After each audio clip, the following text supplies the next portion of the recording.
Hello বন্ধুরা, আসসালামু আলাইকুম। কেমন আছেন সবাই? আলহামদুলিল্লাহ আমি অনেক ভালো আছি। আজকে একটা নতুন রেসিপি নিয়ে আপনাদের মাঝে হাজির হলাম।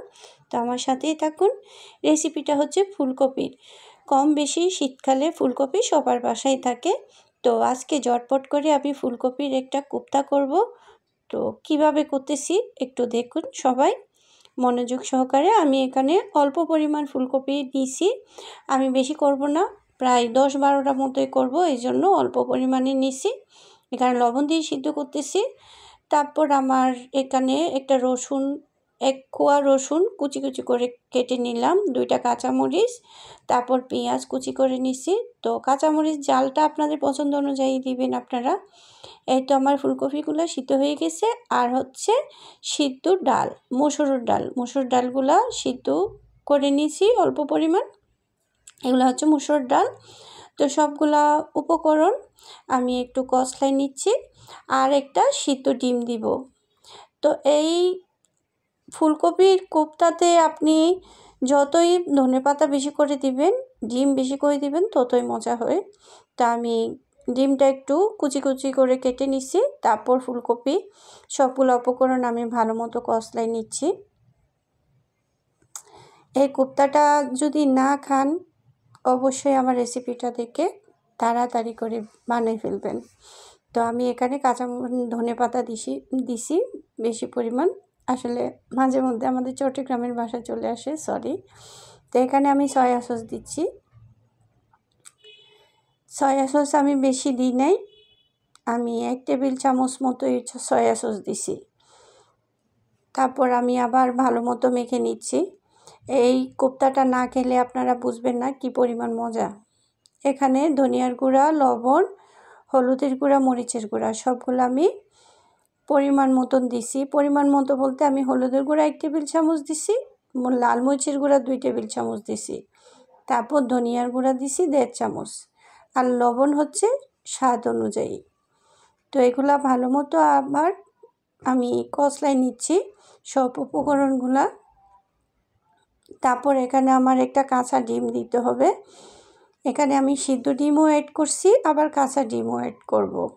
কাঁচা ডিম অ্যাড না করলে কোপ্তাটা ভালো মতো হবে না, চড়াই ছিটাই যাবে যখনই আমি চুলাতে দেব। এই জন্য আমি কাঁচা ডিমটা অ্যাড করতেছি এখানে। আর আমার আরেকটা উপকরণ বাকি আছে, চাউলের গুঁড়া। তো আপনারা চাউলের গুঁড়া বা বেসন 2টা থেকে একটা থাকলে দিতে পারেন, তবে চাউলের গুঁড়াটা দিলে একটু মচমচে হয় বেশি। আর এখানে আমি দিচ্ছি গরম মশলা, 1 টেবিল চামচ মতো গরম মশলা দিচ্ছি আমি। এই গরম মশলাটা দিলে ফ্লেভারটা ভালো লাগে কোপ্তার। তো এই কোপ্তাটা আমি মনে করি কেউ এখনও বানাই নাই। এই কোপ্তাটা আমার আইডিয়া থেকে আমি বানাইছি। তো কিছু কিছু রেসিপি আছে আসলে আমি নিজে থেকে আইডিয়া করে করে বানাই, মোটামুটি অনেক মজা হয়, ফ্যামিলির সবাই পছন্দ করে। তো আমার আইডিয়াটা কেমন হলো আপনারাও একটু ট্রাই করে দেখবেন এই কোপ্তাটা বানাইয়ে। তো দেখবেন কত মজা হয়। এই তো আমি চাউলের গুঁড়া আর একটা ডিম দিয়ে আবার ভালো মতো মেখে নিচ্ছি। তো এগুলা ভালো মতো না মাখলে কিন্তু উপকরণ সবগুলা একসাথে ভালো মতো মিশবে না। যাই হোক, আমি এখন কড়াই বসাই দিলাম। এখন আস্তে আস্তে আমি চুলাতে দিয়ে দিচ্ছি। তো আপনারা হাতের মাধ্যমেও দিতে পারেন, চামচ দিয়ে দিতে পারেন, তবে আমার কাছে ভালো লাগছে চামচ দিয়ে দিচ্ছি। তো আমি একটা একটা করে দিয়ে দিচ্ছি।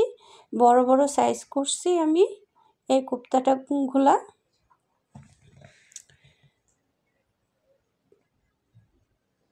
তো আমি একে একে আমি এখানে 3টাই দিচ্ছি। আপনাদের যদি ফ্রাই প্যানে দেন অনেকগুলো একসাথে দিয়ে দিতে পারবেন। যাই হোক, এই কোপ্তাগুলো ধৈর্য সহকারে কিন্তু হতে হবে। একদম চুলার আঁচটা মিডিয়াম আঁচেই রাখতে হবে, বেশি আঁচ বাড়ানো যাবে না, নাইলে পুড়ে যাবে, মজা হবে না। তো আমার প্রায় কোপ্তা শেষ, মানে কয়েকটা কোপ্তা আমার হয়ে গেছে অলরেডি। এখন আমি আবার অনেকগুলা দিয়ে দেব। আমার 3টা দিছি প্রথমে, 3টা হয়ে গেছে। আমি অফ ক্যামেরা দিয়ে আরেকটা দিছি, কিন্তু ওইটা আমি দেখাই নাই। এটা আরেকটু হলে তারপর ওইটা নিয়ে নেব। তো এতক্ষণ পর্যন্ত আমার সাথে যারা আছেন, আমার ভিডিওটা যারা ধৈর্য সহকারে এতক্ষণ দেখতেছেন, তারা অবশ্যই একটা লাইক দিয়ে দেন। আর আমার ভিডিওর যদি কোনো অংশ ভালো লেগে থাকে আপনাদের কাছে, একটা সুন্দর মতো কমেন্ট করবেন। আর আরেকটা কথা বলি, এই কোপ্তাটা বানিয়ে খেয়ে আমাকে অবশ্যই জানাবেন আমার কমিউনিটিতে। আমি সত্যি বলছি না মিথ্যা বলছি, এই কোপ্তার রেসিপিটা কীরকম হয়েছে, বানানোর পর কীরকম মজা লাগছে আপনারাই বুঝবেন। না বানালে কিন্তু কখনো বুঝবেন না কোপ্তাটার মজাটা কীরকম।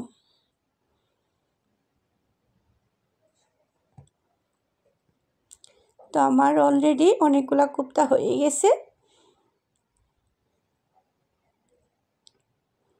এখন চুলা থেকে আমি সবগুলা নামাই নিচ্ছি। এই তো আমি এখন খেতে বসলাম, সাদা ভাত দিয়ে শুকনা ভাত দিয়ে খেতে যা মজা।